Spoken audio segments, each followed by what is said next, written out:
Welcome everybody to the 2022 A+ Housing Forum. Here at Westminster Presbyterian, I'd like to thank them very much for letting us use their space this afternoon. It's much appreciated. So we got some very good speakers this afternoon to kind of guide us through strategies, how to get stuff done, as well as kind of take the notion of the pro forma, make it less scary so everyone can understand what's going on. Before we do that, I'm going to turn this over to Planning Commission's Executive Director, Brian O'Leary, and then we'll follow it with the Deputy Director of Community Development, Sean Bollig, before we jump into our discussion conversation. All right, thanks, Chris. Good afternoon, everyone. And I'm not Commissioner Maxwell, and he has a head cold and didn't like to affect people. So we're very glad that he didn't come here to do that, but we're going to miss him. And I want to emphasize how interested the commissioners are in this issue. They have really asked the Planning Commission for the issue of affordable housing, attainable housing, workforce housing, starter homes. You hear a lot of different terminology used. How can the county get more involved to really help municipalities and the community at large and individual developers or builders and nonprofits provide more affordably priced housing for our residents and workers. And we're really happy that this is got the attention of so many people. It's growing because housing costs, as we all know, are going up. They've been going up dramatically. The highest in Chester County state. It's just becoming a situation where workers who aren't on the higher end of the pay scale or people with a lot of debt are really having trouble finding the possibility of Chester County. This is part of our continuing A+ homes efforts. The A+ home stands for attractive, affordably priced, which is on our web, aging friendly, which is also on our web. We got to check our notes and what we have currently up and not, accessible and adaptable, which is market conditions. I believe attractive is going to be our missing middle housing piece, and that should be going up sometime in the next couple of months. So that looks good wrapped up. The other two will be worked on next year. So we have a lot of information on our website. I encourage you to check it out. And we're going to learn a lot tonight about housing costs and pro formas. And we're really happy to have such a experienced panel here. Brian Bailey from Pennrose, Kahn from the Ekahn Development, Tracy and Kevin Gore. Yeah, so we really think you're going to learn a lot this evening. Real life. How do the numbers work? Where are the points? What are the places where there are opportunities to affect and adjust housing prices? I got an MBA in real estate, and I had to do a lot of pro formas back in the day. And I can safely say that I don't remember any of it. So I'm looking forward to relearning some of that this afternoon. This kind of came out of an interest, actually, of a meeting of the Municipal Managers Consortium for Chester County. Said, hey, we're interested in this issue, and we need to understand more, really, what goes in, what are the costs that go into housing. So that's what we're going to learn about this afternoon. But before we get to that, I'm going to turn it over to Sean Bollig to say a little bit about what's happening with his department and the great work that they've been doing. Thanks, Sean.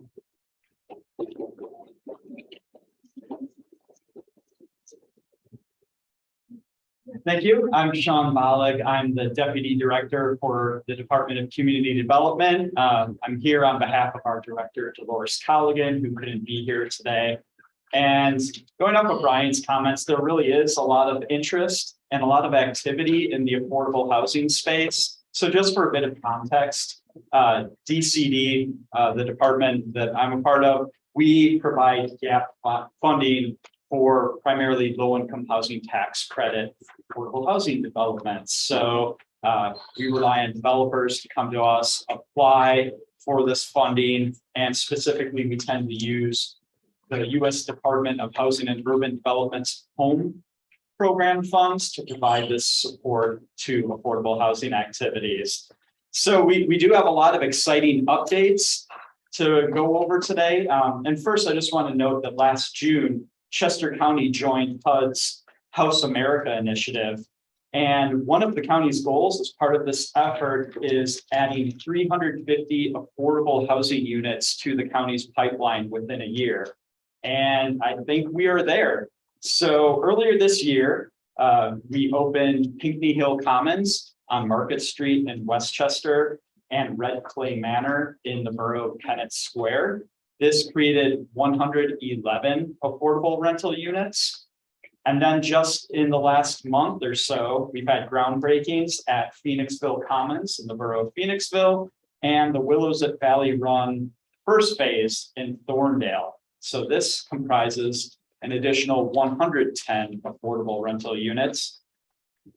And just last week, I don't know if any of you saw this news from the Pennsylvania Housing Finance Agency, but Chester County was one of the fortunate counties to receive low-income housing tax credit awards through the second phase of Willows at Valley Run in Thorndale, which is 60 more units there, and 35 affordable units at the Villas of West Whiteland, which will be just off of Route 100 in Exton.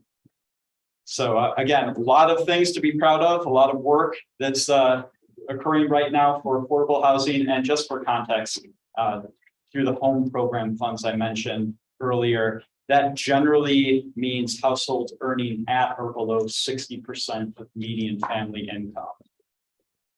It's kind of a programmatic distinction because now as I pivot to affordable home ownership, generally our department focuses there on 80% or below as the federal guidelines dictate. So moving on to some of the affordable home ownership activities, the county is supporting the West Grove development that Habitat for Humanity of Chester County is developing, I believe that's 40 homes there. And this year, they expect to close on 4 more units at the Cambria site in the Coatesville area. Thinking about the county at large and how big of an issue housing affordability is, I recognize that this doesn't meet all of the housing needs of our community. It's a great start, and I would say we're kind of a model community for being able to do innovative programs such as the Phoenixville Commons in the borough of Phoenixville that actually came as a result of the borough entering a long-term lease for a municipally owned piece of property. Trying to be creative in how we identify ways to create more affordable youth housing in the community. So again, this is just a fraction of the demand that we see, but it is part of our larger effort to create 1,000 more affordable units over the next 10 years. That's one of the features of Rob Henry. That's part of the Chester County Partnership to End Homelessness effort to create more affordable housing. So look forward to the additional presentations. Any of you ever have thoughts or have questions about how some of these affordable housing developments have come to light? We're happy to take meetings or share, our past experience working in this area. So thank you very much.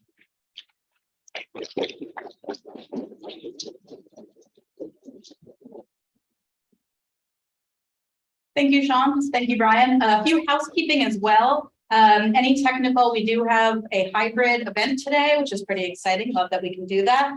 We do have our speakers working, so check that on your end if you're having any trouble. Also, if you have any questions, just go ahead and type that into the question and answer for us. I also wanted to welcome Mike Heber and Nate Klein from the Planning Commission, and before I introduce Brian Bailey.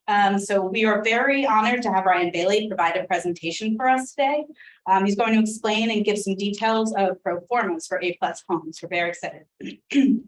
Brian grew up in Westchester and has been working with Pennrose for actually 17 years. Yesterday was his 17th anniversary since 2005. So Pennrose has a diverse portfolio focusing on multifamily rental affordable developments. And they're increasingly looking into more attainable housing strategies as well, as we will go over. So Mr. Bailey and Pennrose have been actively engaged in multiple commissions.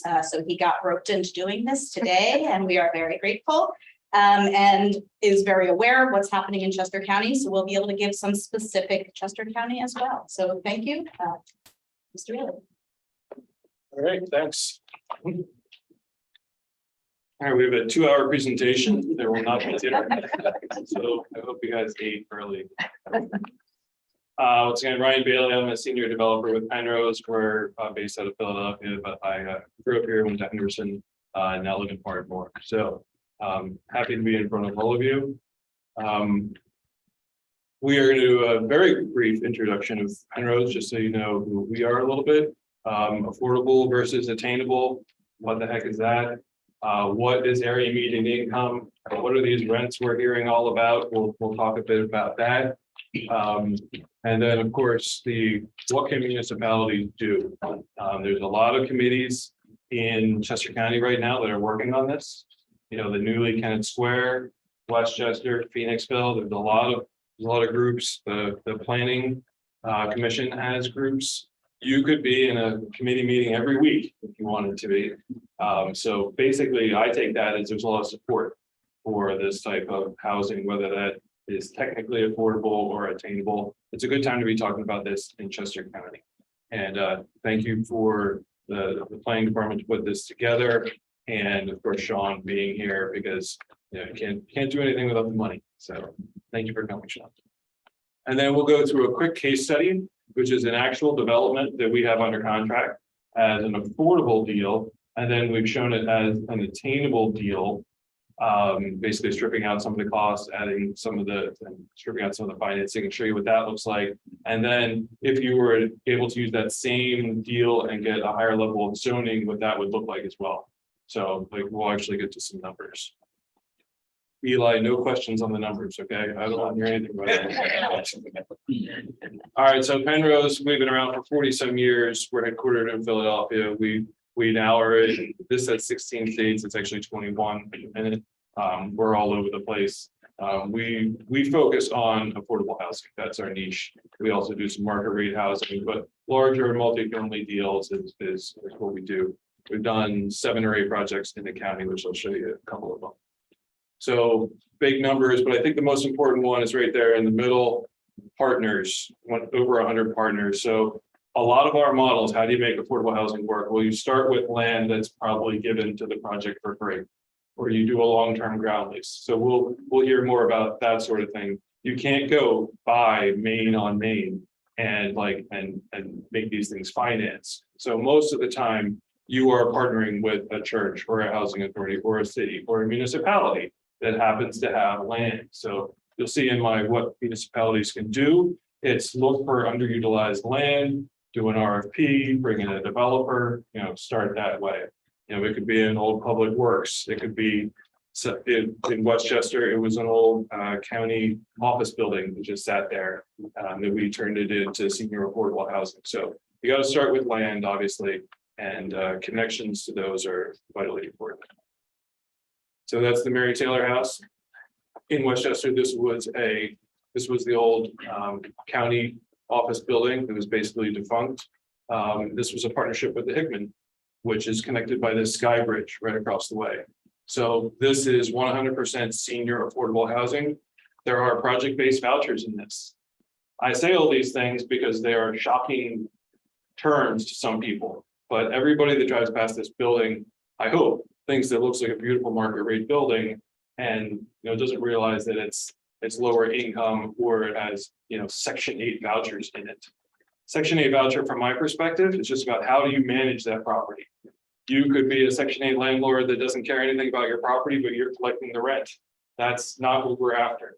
We have our own management company, and most of the affordable developers do have their own, because you got to keep it affordable for 40 years, and you got to keep everything up. So this has an on-site manager and maintenance staff, offices, community spaces, all that stuff. So if everyone's driven past it, this is what affordable housing looks like.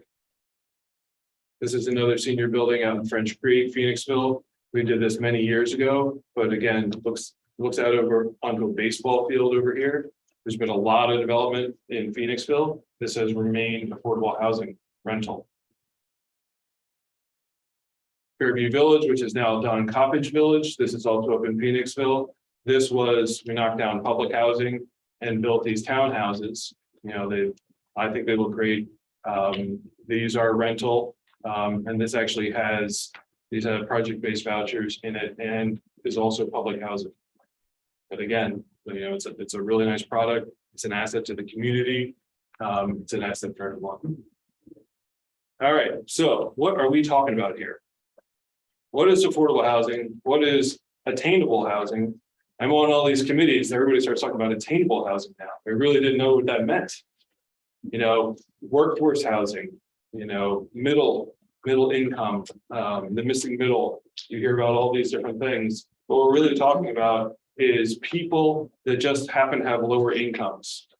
It's not a crime thing. It's not a social experiment. These are people that make less money. And we have some real examples of what those types of jobs are that make money to qualify for this. So I'm going to start from my base, which is affordable housing. And that means that I'm going after low income housing tax credits. And that is through the state. And that is the prominent driver of affordable housing in the country. It finances between 50 and 70% of your project. They're very competitive. Sean pointed out that there were 2 awards just given in Chester County. That's great because there's probably 110 applications that go in and they fund 30 of them each year. And I've had one funded for the last maybe 9 years in a row, which is helpful. Rental. So we're talking about rental here. This is not home ownership. A lot of people at the end of my presentations raise and they're like, well, how much is it to buy these units? And I don't know. I'm not a home ownership developer. There are groups that do that very well. When we do a larger development, we partner with someone that's more local, that's more set up for that thing. So a lot of people like to talk about home ownership. It's vitally important, but it's not what we're here talking about today. We're talking about rental, just to level set. So in order to qualify as affordable, you've got to be, it's green, nice. This is great. 40% of units at 60% of AMI, area median income. I'll show you what that is in a slide, but basically it's what is the area median income, which is a lot like the average income. So you have to have 40% of your units at 60% or 20% at 50%. AMI is listed by county. Every county has one. It's a HUD number that comes out. You can Google search it and find it out pretty simply. I mentioned that the tax credits fund about 50 to 70% of your development. I'll show how the county funds come in, state funds come in, Federal Home Loan Bank funds can come in and fill the gap there. Every affordable and every attainable housing project has a gap right away. You calculate how much you think it's going to take to build the thing. You calculate the, I call it low-hanging fruit of the financing, and you have a gap. And that's how the developers make their money, is by clawing a lot of different funding sources together to make these gaps work and to get the actual building built. It's not as easy as just taking funds that you might have, going to a bank, getting a loan. There are loans from banks. There's a lot more funding sources. And the whole premise of affordable housing is that the tenant should not be paying more than 30% of their income for housing. So that means rents and utilities. So when you're backing into how much can somebody make or can someone pay, it's take their income, a third of it, divide it by 12, take off what they're paying in utilities, and that's what the US government thinks that they should be paying. If you were doing home ownership, going to a bank might tell you that you can have 40% of your income going to pay for housing. But today we're talking about a 30% level. So you'll see when we talk about AMIs later, it's all just a mathematical calculation. as to like, I make this much and I can pay this much. And in the affordable world, you come in, you can't be charged more than that. Like, that's what you're charged. And then it's up to the developer and the management company to figure out how to make the project work with that person's income. If the income goes up, they pay more. If it goes down, they pay less. But it's always 30%, which is, leave 70% for all the other expenses in life. You'll also hear me talk about fair market rent, FMR, which is very important. It's HUD also puts out fair market rent. It's what should people be paying in a certain zip code. It's now zip code now, which is huge, very, very different than general big area, because as you know, some zip codes have higher rents than others. So now it's tied to zip code, where before it was like you would have the same fair market rent as Chester as you would downtown Westchester. It just doesn't make any sense to us. But now it's by zip code, which is very helpful. And then I talk about housing choice vouchers. To me, housing choice vouchers is an operating subsidy that makes buildings happen. And the amount that I could get in an operating subsidy is based on that fair market rent. Tenant comes in, pays 30% of their rent, whatever that is. And then the US government gives me an operating subsidy up to the fair market rent. And then I can pay debt service on it and make a building happen. So for me, voucher system is excellent. And as long as we're managing our properties well, then the whole thing works. Attainable housing. So no subsidy, no low income housing tax credits has been like kind of the theme recently. And it sells well. It's kind of a marketing idea, but it's also a missing middle idea that like, okay, there are all these subsidies for people that are making 60% of AMI and below. And then assuming that people that are making, say, 120% of AMI and above can afford all the rental product out there, what's that missing middle? Where are they going to rent? So we're really diving into this problem now, trying to figure out how we can do this. So I'm offering a couple of solutions today, but I'm also offering this very difficult problem. And no one really, I don't know of any like attainable housing developers. I don't know of anybody like that's really nailed it.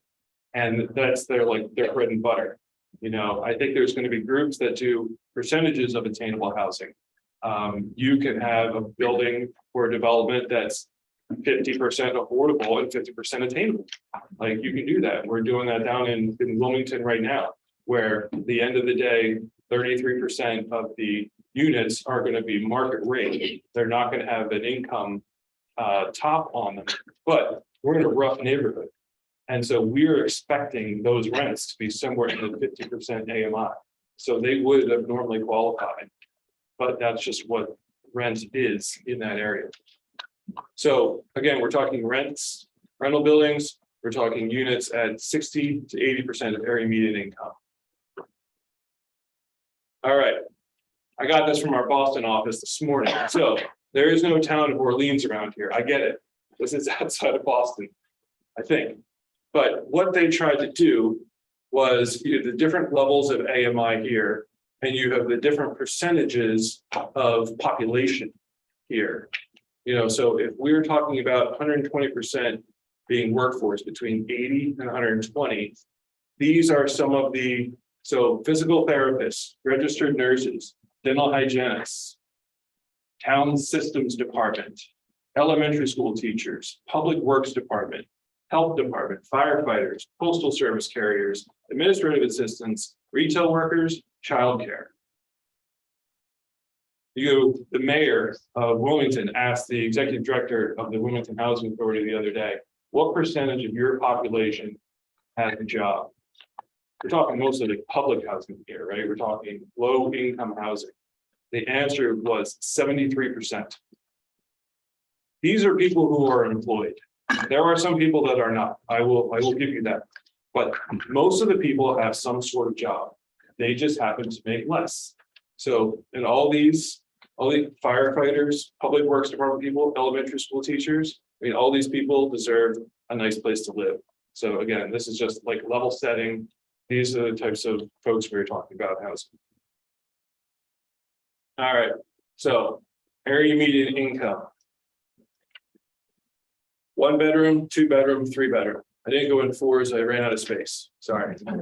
So HUD will tell you that you're supposed to have 1.5 people per bedroom level. All these AMIs are actually technically based on number of people. It's not bedroom size, so you actually have to break it down to figure out this. So 50% of AMI, let's just stick with the 1 bedroom unit. So in the greater Philadelphia area, 50% of AMI is $988. That equates to someone making $39,000 a year for 50%. That's one of the low income thresholds. Let's jump up to 60. And this is simple math. Like it's 20% higher than 50%, right? So 1186 equates to somebody making 47,460. So that's, now you're out of affordability. You're not really getting tax credits anymore. There is one program you can do it. It's very, very technical. Doesn't really work out very well.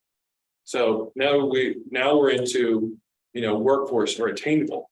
So we're at 80% of AMI. Somebody paying 1581, making 63,000.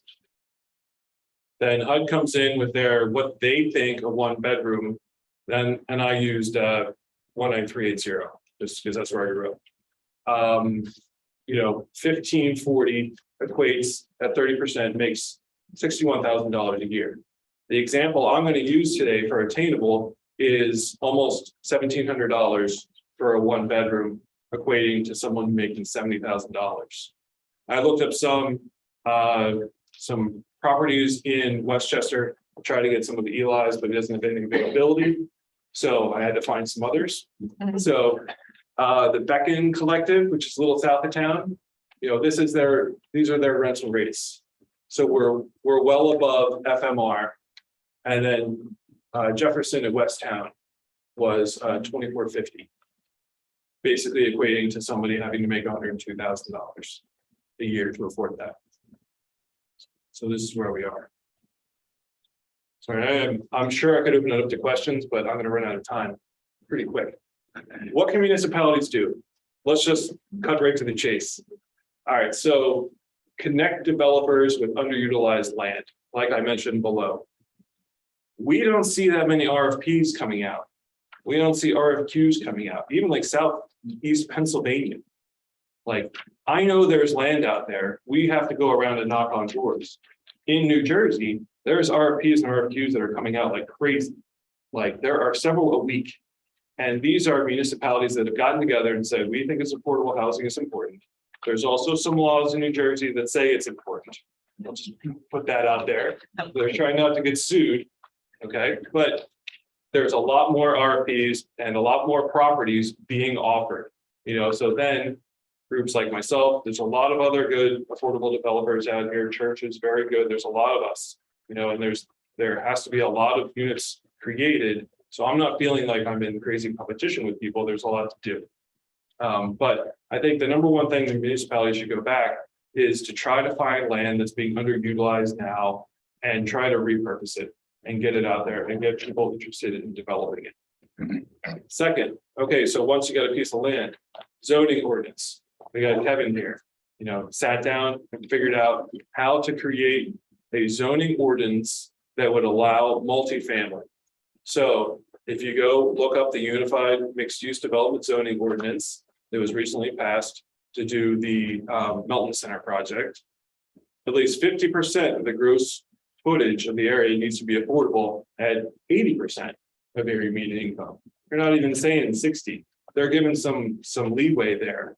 That has to have some community facilities and neighborhood amenities. That's obviously very important for communities. It's going to help sell this, get it through. And it's also something that you should be building from a development perspective. No minimum lot area requirement per use or dwelling unit. That's great. We're trying to build density here. We're trying to save money by building density. Chester County is all about preserving open space. Okay, let's preserve all the open space. I mean, there's some right here, right? Like that's been pretty, pretty highly contested. So you preserving what's open and then build where it's smart to build. You know, near train stations where there's other amenities. And that requires density to build. So we got to be able to get them in there. Parking. People have lost years of their life talking about parking for multifamily housing. And this is 2 spaces per townhouse and 0.8 spaces per apartment is what Westchester probably had to negotiate to come up with. I'm going to tell you that we've done tons of studies. Our senior buildings are actually parked. Like we actually will go out and count spaces and count cars and things like that. And we're about 0.6, you know, for a senior building. We're way less than 2 for a townhouse. But everybody thinks that someone else is going to steal their parking space from them. So they have to have a bunch of parking. But honestly, these are somewhat reasonable numbers. They could probably be improved upon, but this is a good starting point. So everybody needs some sort of zoning ordinance that they can create some density, they can create some affordable or some attainable housing. So kudos to Westchester for doing that. You got to identify a housing champion. So I learned this from the Phoenixville Affordable Housing Group that, you know, there's a lot of affluent townships around Phoenixville. And you need somebody in township leadership, planning commission, board of supervisors, something that gets it, that like wants to see this in their group. And that's why all these committees are popping up, because they are trying to create champions, educate people how to build this stuff so that they can go back and they can talk to their other board of supervisors who they know personally. They don't have to listen to me just blowing hard up here at a, I don't have a microphone, but you know, at the in front of everyone. They can talk to somebody about what this really means and change some ideas locally. So you really need to find a local champion. And then you can connect them with all these new committees that are being formed. I heard some rumblings recently about an attainable or affordable tax in the county, potentially similar to the open space. You know, if everybody's going to rally around open space, you know, maybe the next big thing is where are people going to live? You know, so like rallying behind, you know, getting municipalities to put money aside to create basically affordable housing trust funds is like kind of the term. States have them; they are national. They can clearly be local, and then once you actually get in the pro forma, you'll see how they're utilized. Consider reduction of municipal fees. I'm going to show you that that's not a big impact. Eli's like, shut up. It's expensive, you know, but it's like 2% of the development. It's not going to move a needle. You know, if you take your building permit fee of $80,000 and you cut it in half, that's not going to make a building happen. You know, that's going to help, but it's not going to make a project happen. But what can really help is to reassess real estate taxes on the income restricted value of the property, whether you're attainable and you're at 80% or you're at 60%. I mean, we do a lot of education of taxing bodies to say like, hey, this is not the highest end thing in town. You can't tax me like the other one. You know, we have income restrictions. We have other things that we need to do. You need to help me out because I actually have real debt on these properties. All right, so this is an example of the development. We are going to be doing the affordable building in the back. This is actually 2 parcels, but it's one purchase. And another developer is going to do for sale luxury townhouses in the front. This is like a very early idea of what the thing could look like. The goal here is to do 60 units, senior, affordable, marketed to veterans. This is in a very affluent borough, not Westchester. So, rubber meets the road. Senior affordable building right here. Attainable building, I call it senior building. They're just all 1 bedrooms. So that could be a family or it could be income age restricted. And then I bumped it to 80 units over here. Assuming you have the same acquisition price you're just leveraging, you're creating some economies of scale. So from a construction cost perspective, so we're buying it for $1.5 million. Construction costs, everybody knows what construction costs have been doing over the last couple of years, but you don't really know it till you keep getting numbers from contractors every 4 or 5 months that are like 24% higher than before. And you're like, how is that even possible? That doesn't make any sense. And a ton of deals have blown up. And now that interest rates are rising, there's a ton of deals that are stalled. And hopefully that will mean that some of this will actually plateau or at least come down a little bit. I would say construction pricing has plateaued. It has not come down yet. So that's hard construction. Permits and utilities. I mean, this is the building permits. This is utility connection fees. I actually have another slide that shows 4 of those because it's really municipal. So yeah, $610,000. Professional fees, that's paying your architect, your engineer, your geotech, all those folks. You want to have a quality group. So, on this development, 60 units, that's $900K.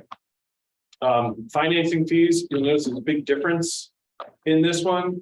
In the tax credit world, I've got all types of fees that I have to pay to get those tax credits to PHFA in Harrisburg. So that is, that's going to be higher on an affordable deal. Marketing, it's affordable. It's less. There's actually caps on marketing and reserves. Much higher reserves on affordable deals because you have supportive services reserves because you have to provide financing to do supportive services for 15 years. And an attainable developer is probably not going to have the the bandwidth and the cash flow to do that. So you take the same building. I'm building the same exact building. And we also have Davis-Bacon wage rates in an affordable deal, which is 30% higher construction than it otherwise normally would be. I see a lot of nodding. Yes. So 60 units, $27.8 million, $463,000 a unit. These are not mansions. These are these are 1-bedroom there's a management office, there's a maintenance office, and there's a community room, that's an 1/8 the size of this room. So housing is just super expensive right now. That number would probably be 20-some% less had this pro forma, been up there, pre-COVID. So let's take that same development and let's strip out the Davis-Bacon wage rates. Comes down by 30%. I start pulling out some of those other costs I was talking about, like all the high financing fees, marketing slightly more expensive, reserves way less. Oh, developer fee. I glossed right over the developer fee. That's terrible. Sorry. In affordable housing, you sign, any kind of housing, you're going to sign completion guarantees. You're going to sign lease-up guarantees. You're going to sign all the financing sources. You're going to guarantee this project goes through. It's a lot of risk on all this stuff. So yeah, the cap right now, which has just increased in affordable from 1.5 to $2 million per project in Pennsylvania. So that's the new cap for a project of this size. I carried that directly through just to keep it simple. If you're going to do it attainable, you're probably not going to pay yourself that much developer fee. You're probably going to try to get more of it out of cash flow, but as I'm going to show you in a couple minutes, there's not a whole lot of cash flow. So we take the same exact building, 60 units, we're building it for $347. So less than $100,000 less per unit. Then we're going to basically add a floor to the building. That's all we're doing is just adding another floor, and you go from 60 units to 80 units. You value it for the same exact amount. You come all the way down through all the math. You got $324,000 that you're building it for. So there is some economies of scale of going larger and more dense. Sources. How am I going to do this quick? I'm staring at the clock. I'm already like 10 minutes, 15 minutes past. Affordable, tax credit equity. All three are going to have real loans. And I call it real, hard debt. It's must pay debt. permanent debt. You have county affordable funds, you've got housing authority funds, you've got state funds that come in for affordable. There's a brand new state tax credit, some energy rebates.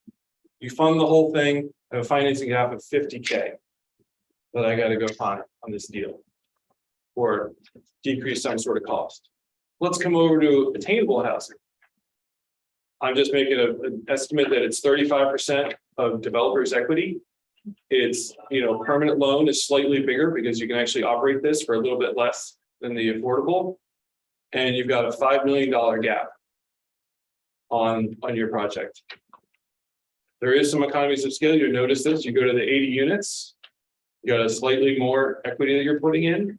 You've got higher permanent debt, though. You've got a $5.2 million gap.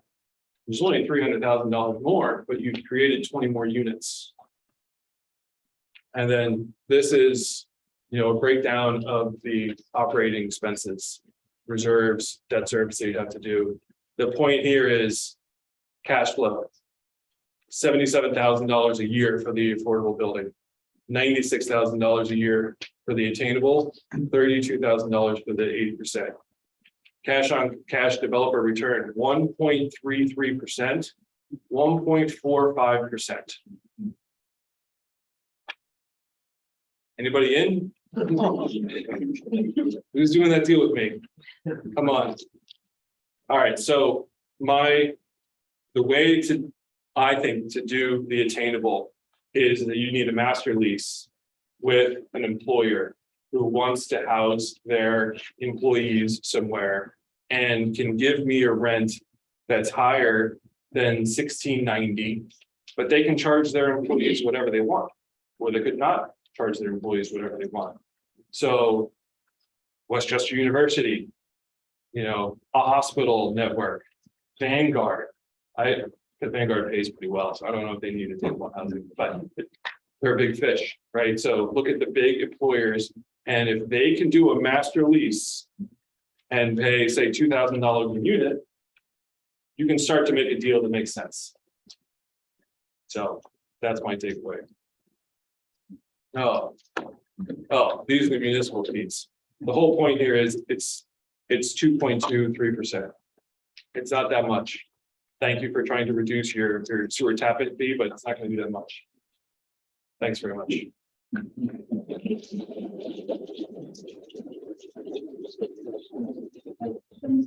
We had one very simple question from online, which is, is it okay if we share the slides? Yes.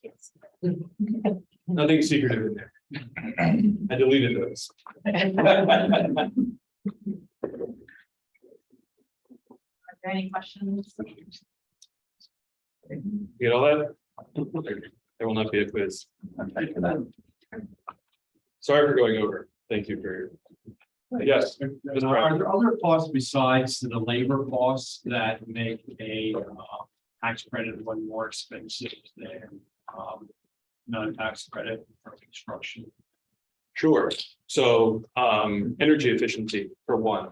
So when I go to the state, when we go to the state looking for tax credits, you have to say that you're going to be Energy Star certified, or you're not even going to have a chance at getting the credits. So affordable deals, I think, are built very, very well for that reason, because you have to put forward the best possible product. Lower door tests. I mean, the energy efficiency, the insulation in one of our buildings is way more than any other market rate building. So yes, those costs are high, and the Davis-Bacon is huge, obviously, but that also provides good jobs and that whole thing. So I get it. But yes, building affordable is very expensive. So I think part of the concept is that, if you were going to do attainable, you could get out of the way of some of those energy efficiency models and save some of those dollars. And it's true, you can save some, but it's not enough to make the whole thing work. Good question, Brian. Anyone else? Should we go back through the AMI levels? All right, thanks, Brian. Okay, moving to the next part of our program today, we're going to introduce our panel and have more of a discussion about what can be done in municipalities. Ryan kind of touched on some of what Westchester is doing, but we're really using Westchester's case. So if our panels come up, we have Eli Kahn, who is a private developer. He's the president and founder of Ekahn Development. He's done lots of projects within Chester County, Westchester, specifically everywhere. So we thank him for coming out. We also have Tracy Patches, who's the director of development with Church Housing. As mentioned, Church Housing's out of Phoenixville. They do affordably priced developments in Delaware Valley, and we're going to be talking specifically about their Pinky Hill Commons project in Westchester Borough, which is in Milton. And then finally, representing the municipality, we have Kevin Gore, who's the building and housing director for the borough. And he's the guy that you got to make a case to and keep him happy. It's kind of working between him and council. And I'll say on a personal note, I was formerly on the Planning Commission Westchester Borough, and it was a real privilege to work with these folks to come to reasonable solutions where the borough got what they needed out of it. And we were able to work as a community to address a need that was clearly something the community wanted. We're able to address it and come to some really cool solution. So before we kind of get into a few questions, I'll just kind of open up their panels. We also have Ryan back to take part in this as well, as he's within this. But before it's going, I don't know if any of our panels kind of have any kind of visceral thoughts or kind of reactions to what we're talking about today, trying to gain more housing within Chester County specific. So I can start with Eli or Kevin, or I'm happy to start. All Listen, it's depressing, really. The ideas that Ryan really illustrated. I've been doing real estate development in the county for about 40 years, and Ryan's heard me say this as well as Ray and some other people here. Like, it's so infuriating that all we do in this county is build for the top cream of the crop. In every single municipality, maybe with the exception of Coatesville and maybe a couple others. All these urban-like communities, Westchester, Phoenixville, Downingtown, have become really hot places to live. They're no longer affordable or even attainable. I have tried and am trying to figure out how to make this work for a private developer without tax credits, without associating with a faith-based organization, without somebody giving me land or leasing me land at below market prices. I viciously disagree with the Davis-Bacon Act. I think that's a huge issue as to why there is no affordable housing on the private sector. And that's not a political comment, it's just a factual comment. You saw on Ryan's, 30% more for basically the exact same product. How do you do that? How does the affordable product cost 30% more plus fees, actually more than 30%? It's really difficult to do. I agree with Ryan's comment. You can reduce building permits by half or a quarter. It doesn't really matter. But I am going to put blame on every municipality in the county, and I'm going to put some blame on the county. 35 years ago, when you took a raw piece of land and wanted to do a land development plan for subdivision or commercial, it was maybe 5 sheets of paper. Your civil engineer submit, right? Nate, 5, 6 sheets of paper. Now, 3-lot subdivision is going to be 60, 70 sheets of paper. The cost to develop a lot for a home in the county is insane. Rennie's here from NV Homes, one of the largest home builders in the country. We're working on a deal with them. The individual lot costs for their least expensive townhouse in the middle of Chester County to take the raw piece of ground and get it to a point where they can put a foundation in is over $60,000 per lot. I mean, 20 years ago, you could buy that lot for $20,000. $60,000 to put your roads and infrastructure and sewer and comply with the amazing amount of regulations. Now, listen, a lot of these regulations are good. We have real stormwater problems in the county, but how do you provide attainable or affordable housing when you're just immediate as a private taking government out of it, which I think is the only way you're going to solve this problem, unless the county and the state and the federal government start dumping billions and billions and billions more into these tax credit programs. In order for the private sector in the greatest country on the planet, who usually figures everything else out, but is not going to figure this out, that's just, you're starting from a negative in that regard.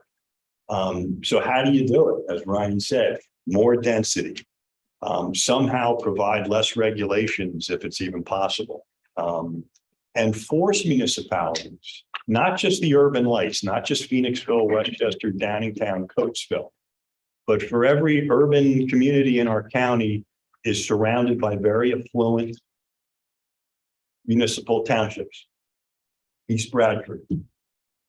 East Bradford's got to find a way, West Goshen has to find a way to figure a place in their community where they will allow this type of product and stand up to the NIMBYs in their community who don't want to see it happen. Oh, I don't want affordable housing because it's people who don't have jobs. It's high crime. You know what? This Westtown thing, with all due respect, Westtown paying $38 or $40 million for this piece of ground behind us without any affordable housing on it, just to me is, you know, again, catering to the wealthy in our community.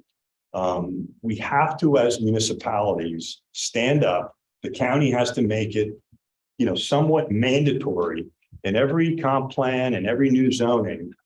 You have to create an ordinance to provide incentive for private developers to figure out a way to get more density if there's a certain number of affordable units in it. That's my goal, and I seriously hope that, you know, I may be nuts. Ryan keeps telling me I'm out of my mind, but I'm going to keep trying to do this until we can figure it out. Well, thanks for opening it up, Eli. No, it needs to be said, and I know everyone's appreciative to just kind of hear it. I'll kind of go to Kevin next, kind of from a municipal kind of viewpoint of this. I think that's a good segue because Eli touched on a lot of things, and you know, a municipality can make all the changes they want to a zoning ordinance to, you know, increase density or provide incentives, but there's, you know, the affordable housing is not going to happen unless we have individuals like Pennrose or Church Housing who are going to come in and build these products, and the municipalities can work with these companies. The borough, when we were working originally with the Melton Center and Church Housing, it was really a zoning change that they came in and proposed to the borough. Fortunately, at the Eli's point, we had elected officials who were on board to change the ordinance to provide for an affordable housing opportunity in the borough. So they proposed the zoning change. We worked with their attorneys and their other stakeholders to come up with an ordinance that was going to work not just for that, but for the borough as well. We did provide density incentives, parking reduction, minimum lot sizes, and as Ryan had pointed out in his slide, there's no lot square footage per dwelling unit. So, and the minimum lot size in our unified mixed use development is only ½ acre, but it is limited to our commercial service district along our major corridors. Yeah, so it has to have a lot that's fronted on Gay Street, Market Street, Hannam Avenue, Strattsburg, and Downingtown Pike. So it is limited to those areas. It's not in the entire borough. But like I said, yeah, we need people. it needs to be a collective effort of a lot of people on board to make this work. It's not for any municipality can go in and make the changes they want, but if you don't have people to come in and do this, you're not going to have affordable housing opportunities. Not only did we make changes to allow for the unified mixed use development, which we call it, which was a new use. It wasn't really an overlay. It was a use that we permitted in our commercial service district. The borough, starting in 2019, we went through a comprehensive zoning update. We created a task force. Chris was on there with me, Ray Ott, and a couple other planning commission members. We'd spent 2 years going through a comprehensive zoning update. So it's not something that's quick. But with that, there was a lot of changes that we made to allow for, I don't want to say increased density, because that's not, I mean, that's a byproduct of what we did, but we eliminated any square footage requirements for lots in our town center. We also eliminated the rigid numbers usually associated in any zoning regulations for parking. So typically you'll have a set number of parking spaces that are required per, square footage by use. We eliminated that. This was a suggestion from Ray that we just use the ITE manual and require a developer to come in with a parking study based on that use. So that allows the developers to be a little more flexible in what they can want to do or can do with that site. And that can allow for an increased number of units on that property. So those are some of the major changes that we made. And I think that's one of the, Eli's currently working on the Rubenstein's property. And that was one of the, it gave him the ability to wait for that zoning update to be done, to come in and do that parking study, and then evaluate how many units he's going to be able to get in there, especially since we did away with the the square footage requirements for each unit. Well, thank you, Kevin. And I'll say as a resident of the borough, I have a lot of pride in our council that's been willing to be more innovative, to try to bring in some of these much needed housing options into the borough for not just our current residents, but people who would like to be in Westchester for a variety of reasons, if we all call it home. So I guess tied to that, I'll go to Tracy first, and then if Ryan wants to jump in, I'd like for you to kind of talk about the experience at the borough in getting the unified mixed use development and how that impacted. And then we'll come back to Eli to talk about on the market side with some of the recent changes, looking at parking, how that can impact your ability to provide more housing options in Westchester. So I'll start with Tracy and then we'll kind of go there. Sure. So Westchester was a great partnership for a few reasons. One, Kevin mentioned we had strong advocates who recognized the importance of affordable housing. They were ripe and they were ready to look at their zoning overall. So that was a great bonus. The Milton Center, great advocates, so they helped make sure that we could fight the NIMBYism that was going on in the area. And it all was just a really good partnership and synergy between all the different components. When we first put in a tax credit, we met with the mayor, the township manager, some people from the council, as well as the planning commission, just to kind of get an idea. Is this something you're looking for? It was in their comprehensive plan, which was great. But even though it was it may be in a borough's plan, it may not mean that they're ready to implement. But when we talked to Westchester, they were definitely ready to say, yeah, we want to explore this. We want to figure out how to make this happen in our borough. So for us, that was the great thing is that, again, you had a borough that was behind it. You had advocates that understood what affordable housing was, and you also had good community support throughout the entire process. Thank you, Tracy. I mean, is there anything you kind of like to add to the story too? I know you weren't on that private, kind of seeing what Westchester's done to try to advance. Let's do a quick plug for the Westchester Attainable committee that has gotten together, and they're taking the zoning ordinance, and the Westchester has, and trying to create something that we could roll out to the surrounding townships and to other areas around. So I think that's an example where tweaking it a little bit. We've got some really good minds thinking about it. And I think that's something that's going to be coming out in the next several months. And we'll take that dog and pony show around and see how we can go. I think you're right.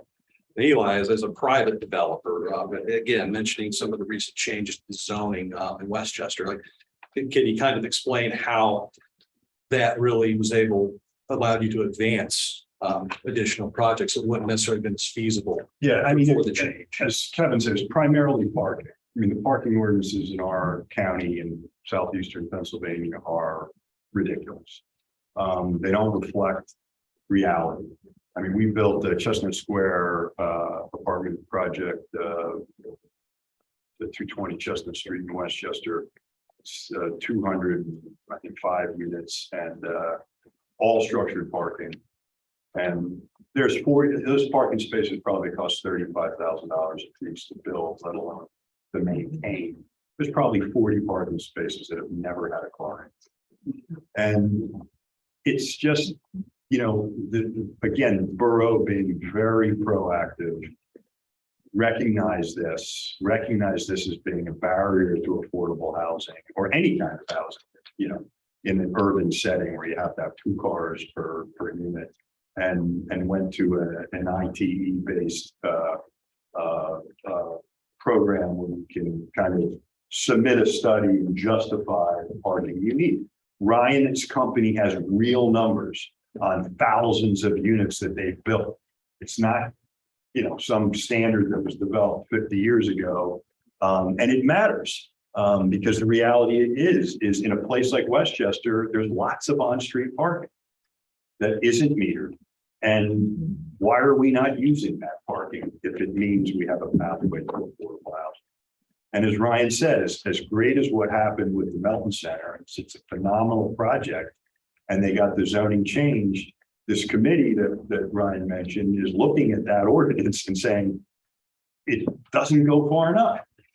And we're trying to move it to another place where if you're not associated with a Melton Center or a YMCA where there's extra ground, you know, or you're not in a retail location, how can we create affordability? We're hoping to present something to the borough in the next 60 days or so, and you know, hoping that it's receptive, not only there, but something we can roll out to other municipalities as well.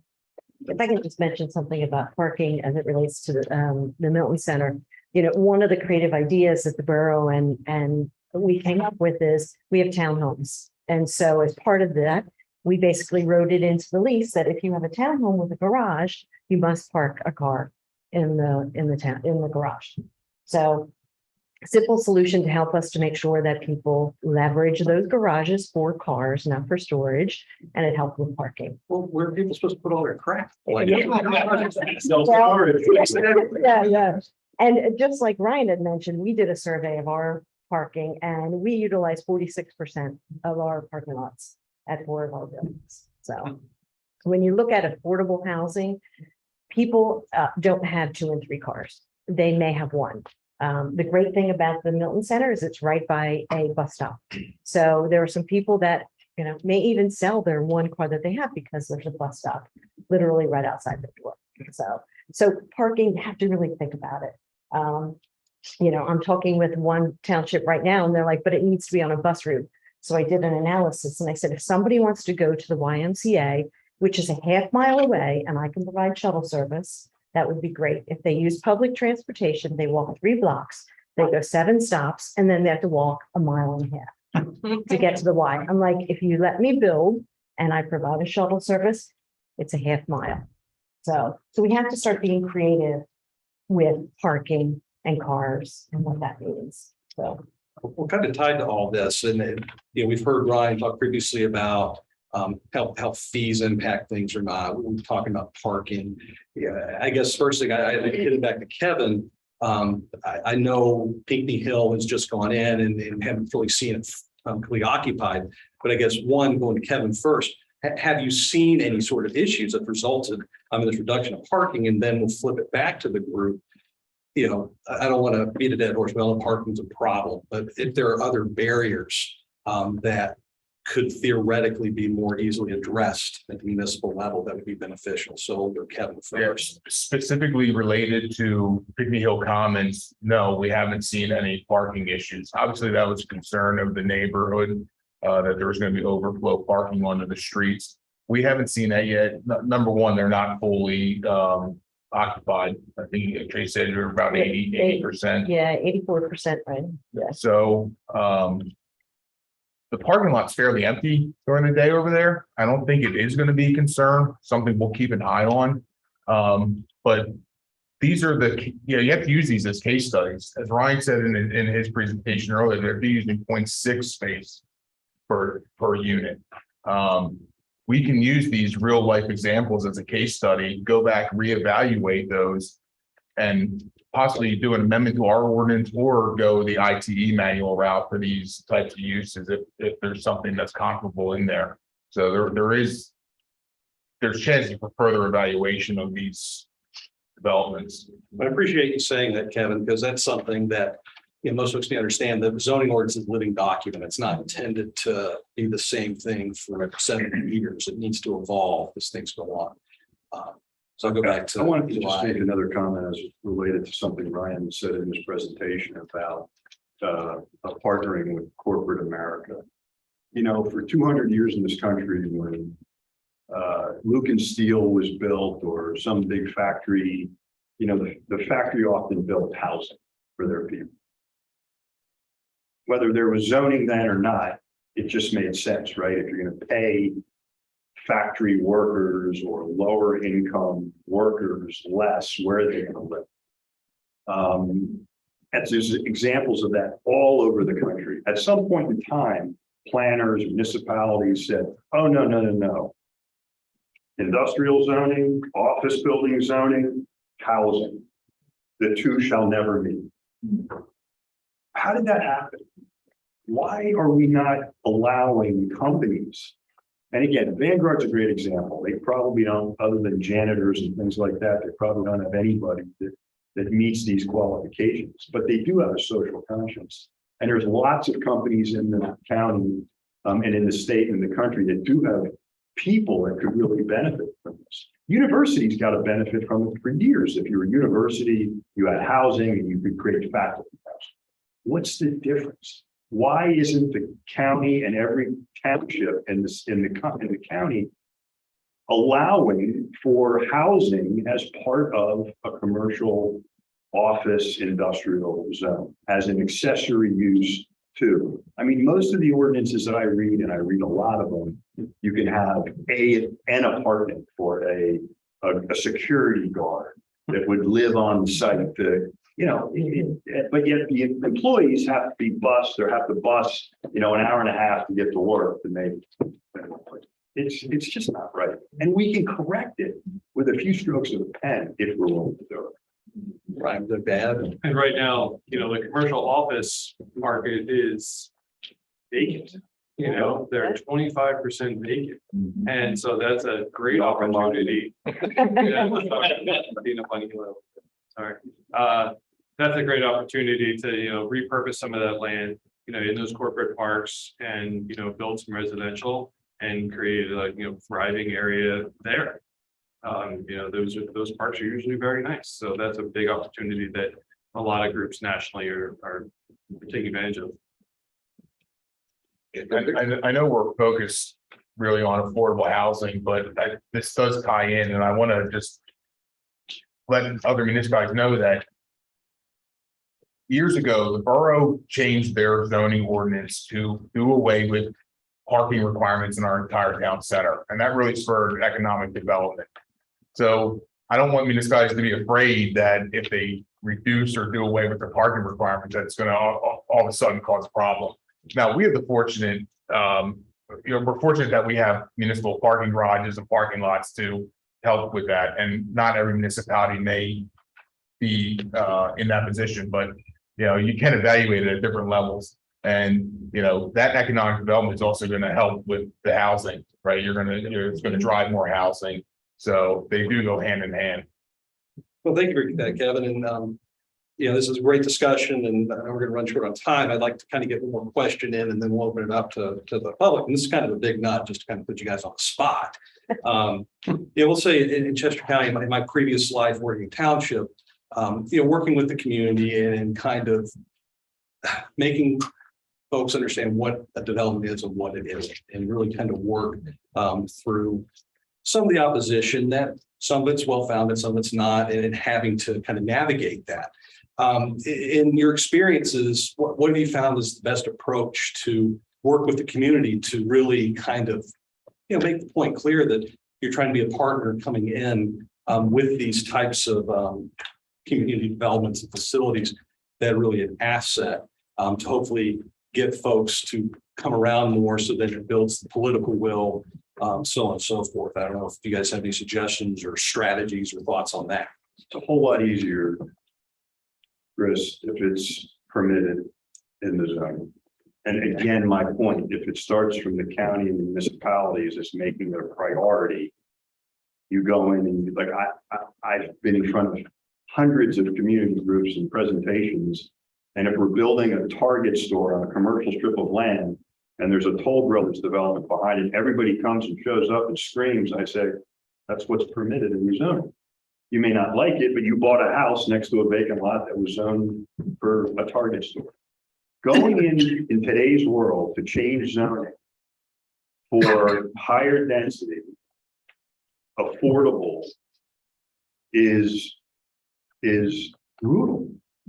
It's just brutal. In a place like Westchester, where the Melton Center was, they got it done because they had the Melton Center. They had this anchor that had been in the community for years. Going to other people, just nobody wants it. It's fear. It's just not, my property value is going to be destroyed. So, and today, where everyone's got a phone and everyone's, on Facebook and social media, it becomes so much more difficult because of all these chat rooms and groups that band together just to say no for the sake of saying no. If you have the power of the government, the municipality backs it, again, you go in and you say, okay, this is what's permitted. So it's going to be it's just getting more and more difficult until you have real support in an ordinance. But, Westchester now has an ordinance. We hope to enhance that ordinance. So when that ordinance is in effect, and you'll be able to go, well, listen, to people, sorry, this is what we're doing. Tracy, would you like to add to that? Yeah, so we try and get to the community before we even submit a tax credit application. It's community meetings. It's finding out who's the influencers and getting to them and getting them to understand what it is. Ryan had a slide, and we have one very similar that shows who are these people for affordable, and I'm just talking affordable. Who are the people that live in affordable housing? It's the daycare workers, it's the EMT people, it's the restaurant people, it's the look around, it's the people that work in the restaurant. So we try and get in front of people to say, this is who we're talking about. We also get people, we really strongly encourage people to come and look at some of our buildings, or to look around and say, you know what, that's a tax credit, or you know what, that one, that's a tax credit, and opening their eyes to say, this does not look like public housing, it's not public housing. So that's one of the things we try and do early on as soon as possible. There is another option that we haven't explored, but the Fair Housing Coalition, Fair Housing Partnership, I think it is in this area, they will come and do a presentation to boroughs as well as the public to talk about what fair housing is and what it's all about. And that I know has been successful with some other colleagues of mine. I'd like to add to that, Ryan, and then you deal with it as well. Yeah, tours of buildings, lock them in a bus, take them around, show them mine, show them hers, drive around. This is not what you thought it was. Have them be introduced to a couple of the residents. Let them put a person to it. I get it. It's easy to be like, those people or something like that. I always hear those folks. That's what you hear. It's very strange. But to introduce them. And I think you're also right. The Fair Housing Coalition, they're very, very smart. And they've got all sorts of charts and graphs, and they can make the case for it very well. So I agree with that one. Well, kind of circling back to Kevin, the kind of type Owens from the municipal end, is someone who used to do what you do every day. Yeah. What in your experience, Kevin, do you find helpful when someone's coming to the borough and talking to you and they've already done all this, they're engaged community? Are there other things that you found helpful? And I'm not going to say necessarily getting what they want approved, but getting in the door and really having a robust discussion and go through the process. You mean from a resident side or developer side? No, from your side, like call balls and strikes. Right, so, look. We all know that public service is a thankless job, isn't it, right? Thank you, Jeff. Thank you. There was specifically speaking to the Pygmy Hill Commons and Milton Center project. There was a lot of community pushback on that. We often would get calls or emails from residents, asking, how's this being improved? How's this portion? Why is the parking being reduced? As I mentioned earlier, there was a lot of concerns, but we fortunately in the municipality side, we have to have public meetings, and everybody can come to those public meetings and voice their concerns, and we can engage the community that way, and we can answer their questions. But having those early discussions with the developers is tremendous, because then we can get ahead of a lot of those questions that we're going to get from the community. And then the developer can have their town hall meetings or whatever they want to set up with the community. But it's important for the municipalities to be involved in those town hall meetings, because we're the ones who are approving it, right? And they want to know why we're approving it, and if they're not, if they're not on board with those developments. And I will share with you, some of the big naysayers were some of the first people in line for Pygmy Hill. Yeah. It's funny how that Yeah. works. So, All right, well, try to be mindful of everyone's time. So we have about 9 minutes left. We'll open it up to any sort of questions that we may have from the audience or online. Let's see, David, you want to go first? I'm willing. Just a plug for the Sustainable Housing Council that Ryan mentioned. You, Chris, Eli, and Ryan are all members of this group. And we're doing several things, one of which is the ordinance work that Eli mentioned and that Ray is very involved in. But also a second part of this group is prepared, I'd say, to do the kind of community engagement and local official engagement that is necessary at the same time. There's a PowerPoint that is kind of on the shelf but ready to go, and it's Westchester region focused. The council is Westchester region focused. It's this borough and 6 townships. So that's pretty much ready to go. We haven't tried to make an appointment anywhere yet, but it's available for anybody in the Westchester region. And it's a lot of good work that group's doing. It really kind of is taking the torch and running with the Phoenixville area has done, and they're seeing some fruit with the Hankin project on their public works building. So we are seeing some good progress. Other questions, comments? Yes, sir. So many of these people have come up with really logical ideas of things that can be done. So why not? What's root cause analysis?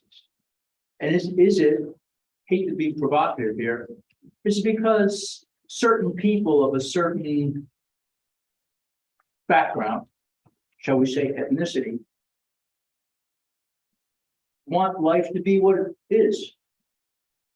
And you can do all the community engagement you want. You can do all the tribe convincing, but there's a certain mindset. We call it identity mindset, that you'll never change them. And so is it a fact that if in fact the community says that's what they want, that's what they believe, that's their definition of democracy. And if there are people who need help, and there's a community that wants to help them, then they are in direct conflict, and you'll never resolve that unless you have government, all levels of government. So you mentioned the county government that stands up and says, this is not our definition of democracy. And this is what we're going to do. And if you don't like it, go someplace else. I'd be interested, You are dead nuts. You hit the nail on the head. Chris watched me make a presentation in Easttown Township, one of the most affluent communities in our county. Their current apartment zoning allows 6 apartment buildings, units per acre. It is an exclusionary zoning. They just went through a zoning. They tried to go through a rezoning, ended up not being able to. They're doing another little one now and scrapped it. And their own comp plan suggested they need to create this. They didn't want it. Everybody in the township looks the same. And they didn't want it. No, and there was a couple public meetings that, where it got a little dicey because of some things and people. But again, I build industrial buildings, I build office buildings, I build shopping centers. If I buy a commercial piece of land to build a shopping center with a Wegmans on it, and it's zoned commercial, people can come and yell and scream all they want. That's what it's zoned. It's become acceptable when every single municipality in our county needs this, every use, there's no regional zoning. So it's become acceptable. Hey, yeah, that's zoned industrial. We know we're going to get industrial built. Doesn't happen with affordable housing. And if it did, it would make life so much easier. You could go into Easttown Township or different township and say, hey, this is what there's an ordinance like Westchester has. This is where it's zoned and this is what we're doing. It used to be mobile home parks, right? Mobile home parks was the thing that people used to, hey, we're going to come in and do a mobile home park unless you allow us to do a 20-story luxury apartment building. Nobody wanted to build mobile home parks. They just used it as a threat to get zoning for higher density.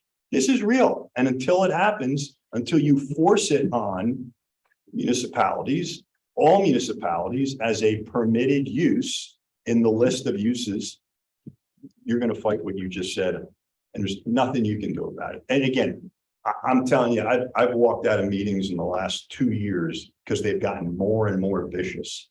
I mean, the attacks on me, on what I'm doing, my personality, because I'm trying to do something, you get to a point where you're like, well, yeah, I'm not going back in that room. I mean, so, but again, the industrial buildings and retail buildings I build, I walk in, I smile at people. Hey, folks, you bought the house next to a piece of ground zoned as shopping center. What are you yelling at me for? You're the I'll just flip quickly. I'll follow that. I'll just flip quickly and you can say I'm foolish. I am an eternal optimist. And what I'll say is what Westchester is able to do working with church housing to get that in, that wouldn't have happened 5 years ago. I would say it's incremental. I'd say people are starting to understand.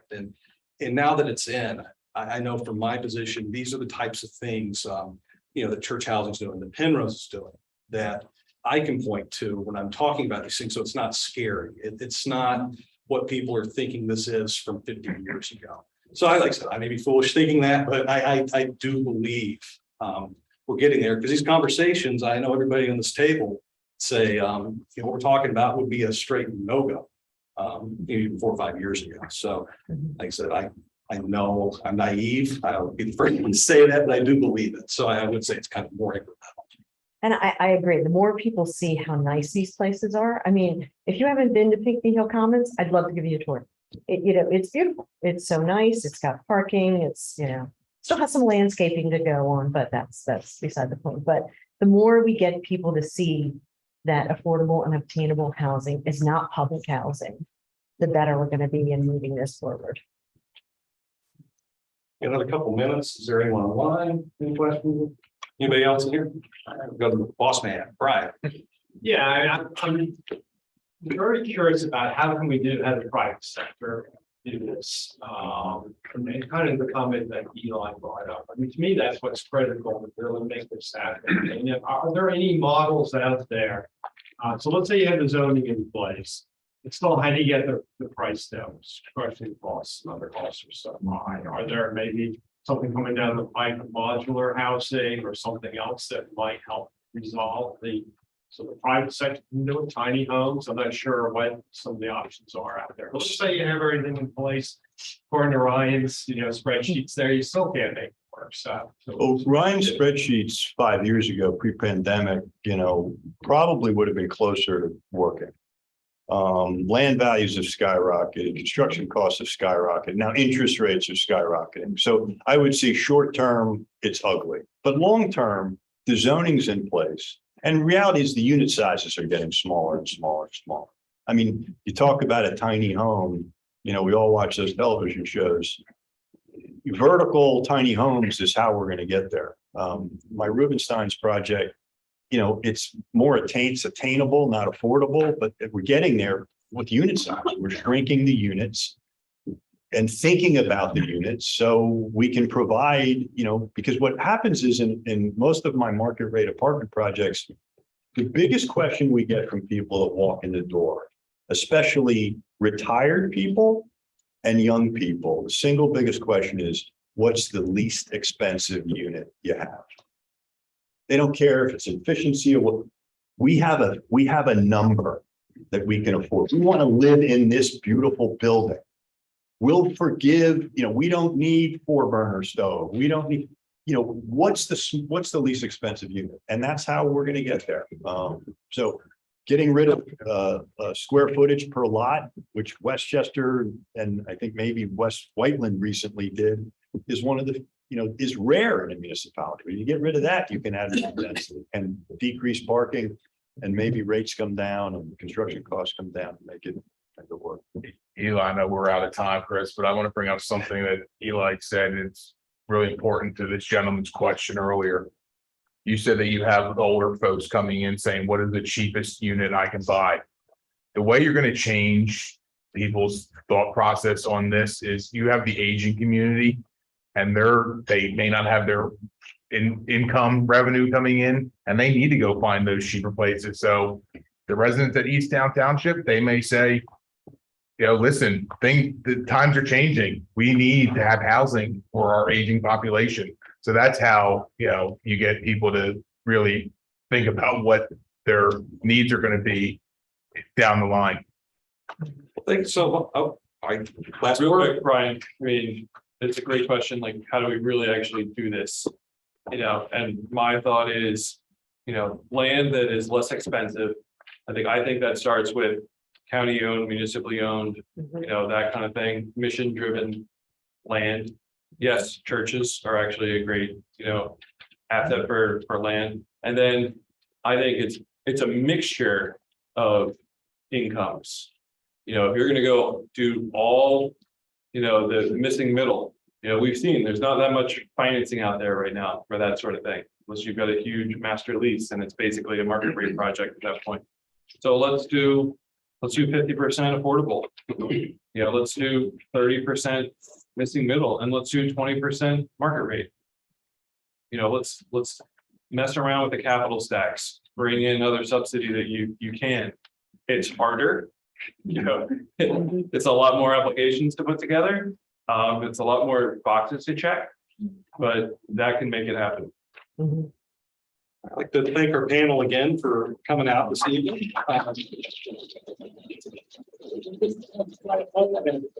Before we leave, I just want to let everyone know we're going to follow this up in the next couple of days with an email that includes a link to a survey that everyone online or in here, being that you're showing some interest in housing, it's related to some initiatives we're talking about at the county level. So if you please take a couple of minutes, take that survey for us when you receive it. So with that, we're adjourned. Thanks for coming out. Yeah.